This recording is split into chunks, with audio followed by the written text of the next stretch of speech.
Kwambĩrĩria kiumia gĩũkĩte, maabitha borithi rĩu megũkorwo na yunibomu njerũ. O nĩ kũringana na mũnini wa mũnene wa borithi Lagat, ũrĩa ugĩte nĩ itemi rĩa kũgacĩrithia motungata ma maabitha borithi.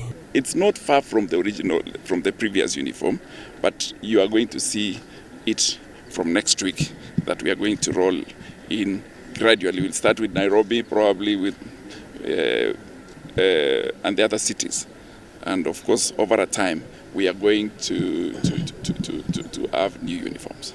Nĩ ũhoro ũtumũrĩte mawoni ngũrani gatagatĩ ka a Kenya makĩenda thirikari ĩtarĩrie kĩgĩna kĩrĩa gĩkũhũthĩka mũtaratara-inĩ ũyũ. Rĩrĩ mwaka wa 2023 maabitha borithi monanirie kwaga kũiganĩra na yunibomu njerũ hĩndĩ ya woi wa mawoni ma wambĩki wa mĩtaratara ya kũgacĩrithia mĩtũrĩre ya maabitha borithi.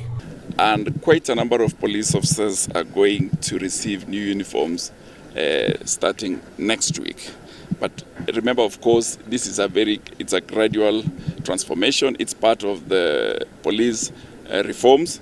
And from next week, probably next week, but the other week, you will see us wearing new uniforms. In fact, you will see me from next week wearing a new uniform. Maya magĩthiaga na mbere, Lagat nĩ arutĩte mũkana mũrũrũ kũrĩ nyanakĩri ikoretwo ikĩhũthĩka gũthararia mĩcemanio ya kĩũteti na thayũ matũũra-inĩ matiganĩte, akiuga matikwagagia Kenya rĩngĩ. Don't agree with you in terms of that the criminal activities and the goons activities have taken charge.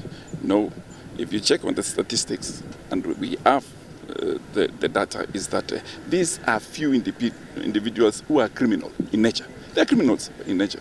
And we're going to deal with them. They've taken them to court, and we'll continue to arrest and take them to court. So in the fullness of time, that issue is going to be dealt it once and for all. Thank you. Oho, mũcemanio-inĩ ũyũ nĩ marĩrĩirie moritũ marĩa maabitha borithi makoretwo makĩgerera na mĩtaratara ĩrĩa yagĩrĩirwo kwambĩkwo kũgacĩrithia ũgitĩri makĩria rĩrĩ bũrũri ũrorete kũingĩra mwaka wa gĩthurano. 100% the country is safe, and I want to appeal to all the citizens and to all the good people of this country that let's see beyond politics.